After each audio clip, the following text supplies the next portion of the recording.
bonjour.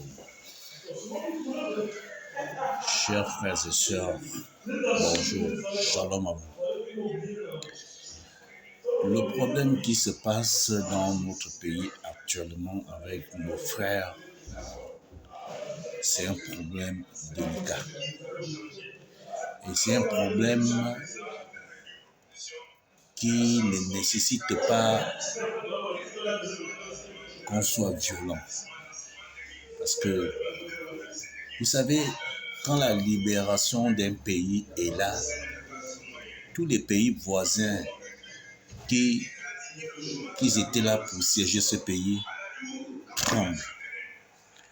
C'est pas que c'est nous, c'est pas que c'est les autochtones de ce pays qui les font trembler, mais c'est le Seigneur qui a décidé que ça suffit, la libération est là. Et vous avez vu en Égypte que quand Dieu avait envoyé Moïse pour aller délivrer le peuple hébreu, Pharaon a tremblé. Les ministres de Pharaon ont tremblé. C'est la même chose qui se passe maintenant. Le Gabon, le temps de notre délivrance est arrivé. Et c'est pourquoi vous voyez une panique. Tout le monde nous attaque parce que tout simplement, notre libération est là. Et Dieu nous dit dans sa parole, comme Josaphat, Dieu avait dit à Josaphat que cette guerre-là n'est pas la tienne. Ce n'est plus ta guerre, c'est maintenant ma guerre. La guerre qui est en ce moment, ce n'est pas la guerre du Gabonais. Dieu a pris ça entre ses mains. Il fait de ça sa guerre.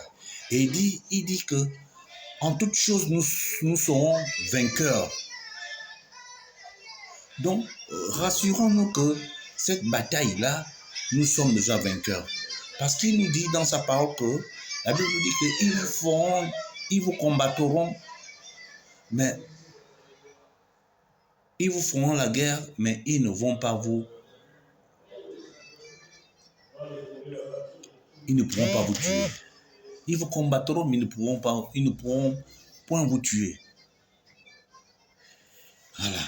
Et cette guerre nous rassure que la Bible nous dit encore que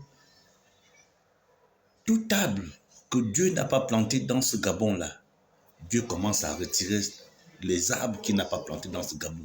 Parce que le Gabon, Dieu veut faire de ce Gabon un Gabon nouveau. Il y a eu beaucoup de sueurs dans ce Gabon. Dieu est en train de faire de ce Gabon un Gabon nouveau. Et